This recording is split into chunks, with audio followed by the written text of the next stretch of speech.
సమయంలో మరి మన మధ్యలోనికి ఏలూరు నుండి దైవజనులు వచ్చారు. మరి వారు దేశ విదేశాల్లో మన ఆంధ్రప్రదేశ్లో ఇంచుమించు ఒక 16 రాష్ట్రాలు తిరిగి మరి శ్రీలంక అనేక దేశాల్లో కూడా దేవుని యొక్క సువార్త ప్రకటించినటువంటి దైవజనులు. మరి ఏలూరు గ్రేస్ పవర్ మినిస్ట్రీస్ అధ్యక్షులు, మనకు పరిచయస్తులు మైకిల్ బాబు గారిని వేదిక మీదగా ఆహ్వానిస్తున్నాం. సరిపోట్లేదు ఇంకా బిగ్గరగా హల్లెలూయా. మరి పెనియల్ మినిస్ట్రీస్ వారు ఏర్పాటు చేసిన క్రిస్మస్ ఆనందంలో పరిచర్యను దేవుడు ప్రేమించి ఈ సంవత్సరం క్రిస్మస్ పండుగలో సంతోషించి ఆనందించే విధంగా దేవుడు చేసిన గొప్ప కార్యాలను బట్టి బిగ్గరగా దేవునికి స్తోత్రం చెప్దామా? ప్రేమతో ఆహ్వానించిన ప్రియ దైవ సేవకులు కె సీమోనయ్య గారికి నిండైన వందనాలు సభాపక్షంగా తెలియజేస్తూ ఉన్నాను. మన మధ్యలో ఉన్న విశిష్ట అతిథులు పెద్దలు మరి బొమ్మాజీ అనిల్ అయ్య గారికి ప్రత్యేకమైన వందనాలు తెలియపరుస్తూ ఉన్నాం. అదే రీతిగా గ్రామ పెద్దలు నాయకులను బట్టి అలాగే డిపార్ట్మెంట్ వారిని బట్టి కూడా క్రిస్మస్ శుభాలు వందనాలు తెలియజేస్తూ ఉన్నాను. ఈ సమయంలో ఈ దినము చక్కగా ఆనందించే విధంగా దేవుడు చేస్తున్న కార్యాలు ఈ వేదిక మీద చూస్తూ ఉన్నప్పుడు చాలా కార్యక్రమాలు చాలా సంతోషిస్తా ఉన్నాం. చిన్నపిల్లలు అందరూ చూస్తూ ఉండి ప్రసంగాలు ఎప్పుడైపోతాయో, మేము ఎప్పుడు డ్యాన్స్ వేస్తామో అన్నట్టుగా, ఎప్పుడు నాటికలు వేస్తామో అని మమ్మల్ని చూస్తూ ఉన్నారు. ఈ వేదిక మీద చక్కటి సంగీతాన్ని అందిస్తున్న సుప్రసిద్ధ సువార్త సంగీత దర్శకులని చెప్పాలి, జాయ్సీ జాస్మిన్ బట్టి ప్రభుని మహింపరుస్తూ ఉన్నాను. నేను అనేక ప్రాంతాలు వెళ్ళినప్పుడు గత నెలలో ఇతర దేశాల్లో పరిచయం చేస్తున్నప్పుడు అక్కడ యూట్యూబ్ ఓపెన్ చేసి ఈ పిల్లలు మీ ప్రాంతంలోనే ఉంటారంట కదా, చక్కటి వాయిద్యాలు వాయిస్తున్నారు, చక్కగా స్తుతి ఆరాధన చేస్తున్నారు, చక్కటి సందేశాలు అందిస్తున్నారని ఇక్కడ మీరందరూ సాక్ష్యం చెప్పడమే కాదు అనేక ప్రాంతాల్లో వారి గురించి సాక్ష్యం చెప్తున్నారు, దేవుని మహింపరుస్తున్నారు. బిగ్గరగా స్తోత్రం చెప్పండి. హల్లెలూయా. ప్రియ దేవుని సంగమా, దేవుని వాక్యంలోంచి లూకాసు వార్త 9వ అధ్యాయం 10వ వచనంలో దేవుడు ఈ లోకానికి రావటానికి గల కారణం ఏంటంటే నశించిన దానిని వెదికి రక్షించడానికి ఆయన ఈ లోకానికి వచ్చారు. నశించిపోతున్న వారు ఎవరు ఈ భూమి మీద ఉండకూడదని దేవుడు ఆయన దిగి వచ్చారు మానవునిగా. క్రిస్మస్ అంటే క్రీస్తుని ఆరాధించే పండుగ. యేసు అనే రక్షకుడు, క్రీస్తు అనే అభిషేక్తుని, యేసు క్రీస్తుని అనగా క్రిస్మస్ ఆరాధనలో ఆరాధించే అతిపెద్ద పండుగ క్రిస్మస్ పండుగ. నవంబర్ 1 ప్రారంభమవుతుంది కొన్ని దేశాల్లో, కొన్ని ప్రాంతాల్లో. ఒక ప్రాంతానికి మేము వెళ్ళినప్పుడు నవంబర్ 1 నుంచి డిసెంబర్ 31వ తేదీ వరకు ప్రతిరోజు కేక్ కట్ చేస్తూ ప్రతిరోజు కూడా క్రిస్మస్ సెలబ్రేషన్స్ చేసే ప్రదేశాలు, ప్రాంతాలు ఉన్నాయి. స్తోత్రం కలుగును గాక. హల్లెలూయా. మరి ప్రపంచమంతా చేసుకునే అతిపెద్ద పండుగ క్రిస్మస్ పండుగ. భారతదేశంలోనే కాదు,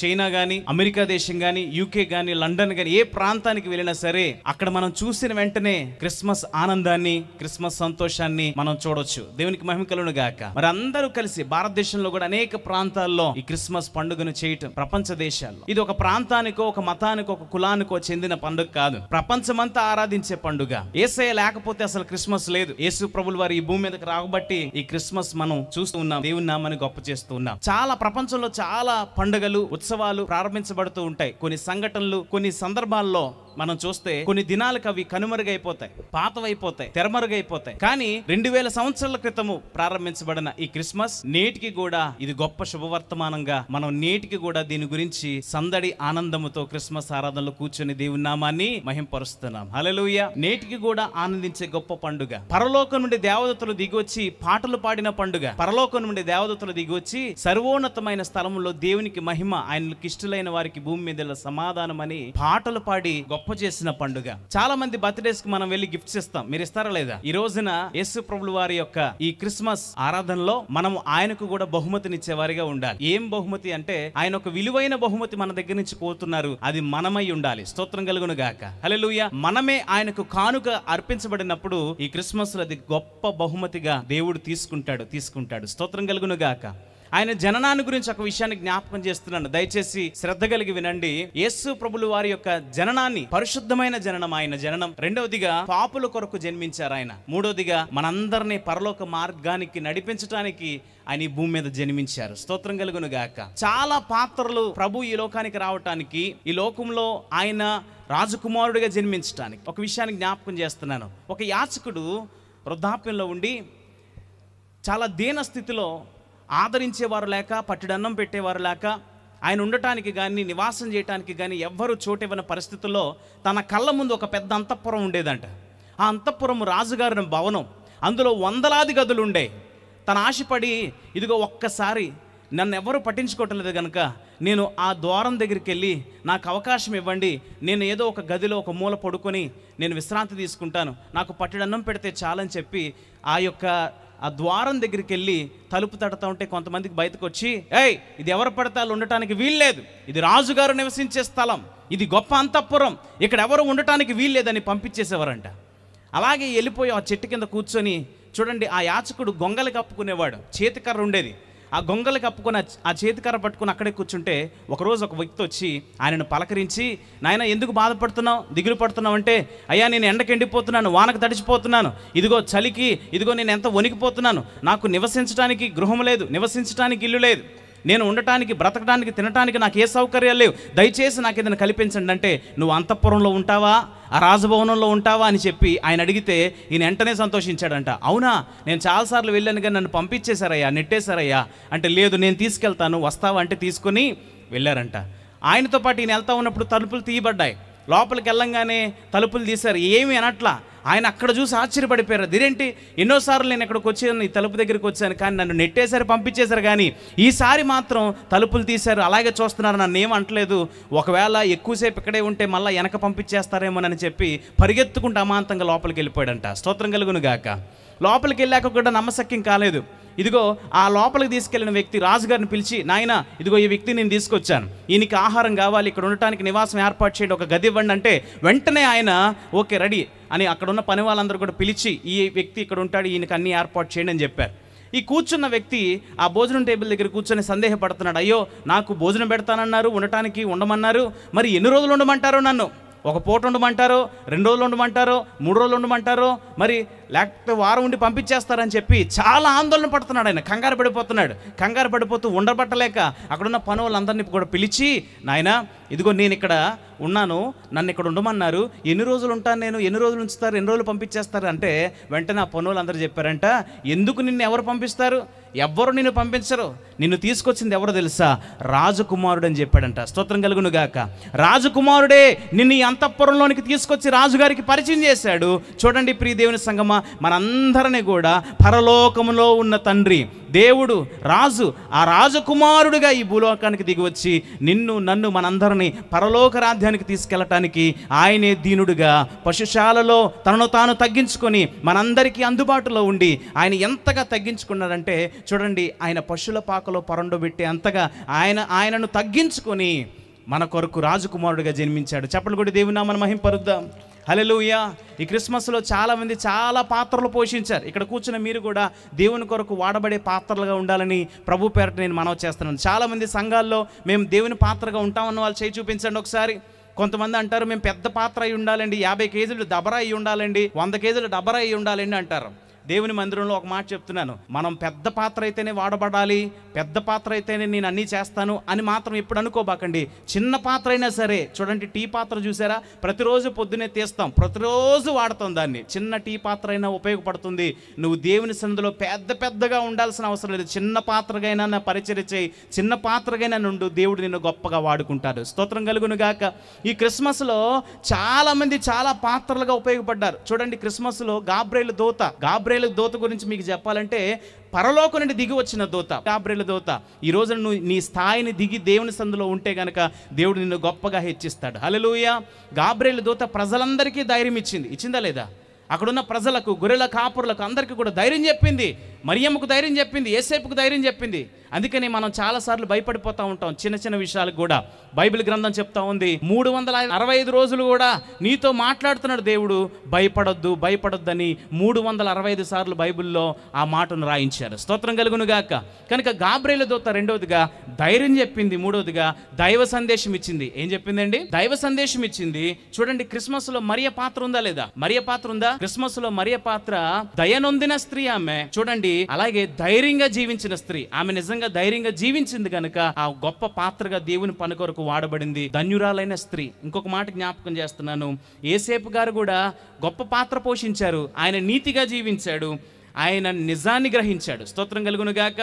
ఈ రోజున నిజాన్ని గ్రహిస్తే, నీతిగా జీవిస్తే నిత్యత్వంకు మనము పరుగులెడతాం. స్తోత్రం కలుగును గాక. గొర్రెల కాపర్లు కూడా గొప్ప పాత్రను పోషించారు. వారు ఏం చేశారో తెలుసా? చలిమంట కాసుకుంటున్నారు. ఆ శీతాకాలంలో ఆ సందర్భంలో దేవుని దూత ప్రత్యక్షమై వారితో మాట్లాడి భయపడదని చెప్పిన వెంటనే వారు ధైర్యం కలిగి ఆ సువర్తమానాన్ని గురించి విన్నారు. ఏం విన్నారో తెలుసా? యేసు ప్రభులు వారు దీనుడుగా ఈ లోకానికి జన్మించారు, ఈ లోకంలో జన్మించారన్న గొప్ప శుభవార్త వినిన వెంటనే ఆనందం పరవళదొక్కింది. స్తోత్రం కలుగునుగాక. ఈ క్రిస్మస్ పండుగలో నిజంగా పరిచర్యలో ప్రతి ఒక్కరూ ఆనందించేలా దేవుడు జరిగిస్తున్నాడు. స్తోత్రం కలుగునుగాక. పెనియేల్ మినిస్ట్రీస్ ద్వారా ఈ క్రిస్మస్ ఆనందంలో ప్రతి ఒక్కరూ ఆనందించేలా దేవుడు చేస్తున్నాడు. అందులో ఏమాత్రం కూడా సందేహం లేనే లేదు. హల్లెలూయా, హల్లెలూయా. చిన్నపిల్లల సైతము, పెద్దల సైతము, వృద్ధుల సైతము ప్రతి ఒక్కరు ఆనందించే విధంగా దేవుడు ఈ క్రిస్మస్ పండుగ ఘనంగా జరిగిస్తున్నారు. గొర్రెల కాపురులు చేసిన పాత్ర, పోషించిన పాత్ర ఏంటో తెలుసా? వారు విన్నారు, అలాగే విశ్వసించారు, అలాగే విని విశ్వసించి అక్కడికి వెళ్ళి యేసు ప్రభులు వారు పశువుల పాకలో ఉన్నప్పుడు ఆయన పాదముల దగ్గరికి వెళ్ళి ఏమండి నమస్కరించి పాటలు పాడి దేవుని నామాన్ని గొప్ప చేసి అక్కడ నుంచి యేసు ప్రభులు వారి సువార్తను ప్రపంచానికి ప్రచురపరిచారు. స్తోత్రం కలుగును గాక.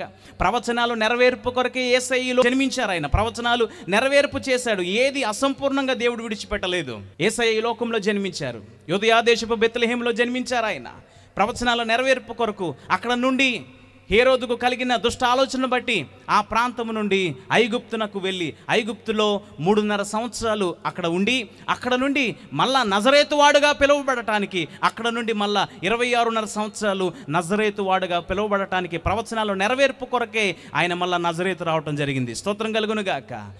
తల్లిదండ్రుల సమక్షంలో చక్కని బాలుడిగా ఎదిగాడు. ఆయన దేవుని దయలో ఎదిగాడు. ప్రపంచాన్ని ఒక్కసారిగా ఏం చేశారంటే ఆయన ప్రవచనాలతో, ఆయన యొక్క సందేశాలతో గొప్ప ప్రభావితం చేశాడు ఆయన. స్తోత్రం కలుగునుగాక. హల్లెలూయా. ఆనాడు ప్రారంభించబడిన క్రిస్మస్ పండుగ ఈ రోజు వరకు కూడా ప్రతిరోజు ఆరాధించేవారిగా ప్రతి ఒక్క నెలలో, ప్రతి ఒక్క మాసంలో, ప్రతి ఒక్క రోజు కూడా క్రిస్మస్ ఆనందాన్ని పొందుకునే భాగ్యాన్ని దేవాది దేవుడు మనకిచ్చారు. స్తోత్రం కలుగునుగాక. అంటే క్రిస్మస్ పండుగ ఒక రోజుకో ఒక నెలకో పరిమితమైన పండుగ కాదు. దేవుని వాక్యం తెలియజేస్తూ ఉంది క్రిస్మస్ ఆనందం అంటే క్రీస్తును ఆరాధిస్తే కనుక ప్రతిరోజు ఆనందమే. స్తోత్రం కలుగునుగాక. ప్రతిరోజు పండుగ అని చెప్పండి. ప్రతిరోజు క్రీస్తుని ఆరాధిస్తే ప్రతిరోజు కూడా జ్ఞానులు ఏం చేశారంటే యేసు ప్రభు వారి పాదాల దగ్గరికి వెళ్ళి సాగిలిపడి నమస్కరించి బంగారము, బోలము, సాంబ్రాణిని సమర్పించారు కానుకలుగా. ఈ రోజున విలువైన బంగారాన్ని ఎందుకు సమర్పించారో తెలుసా?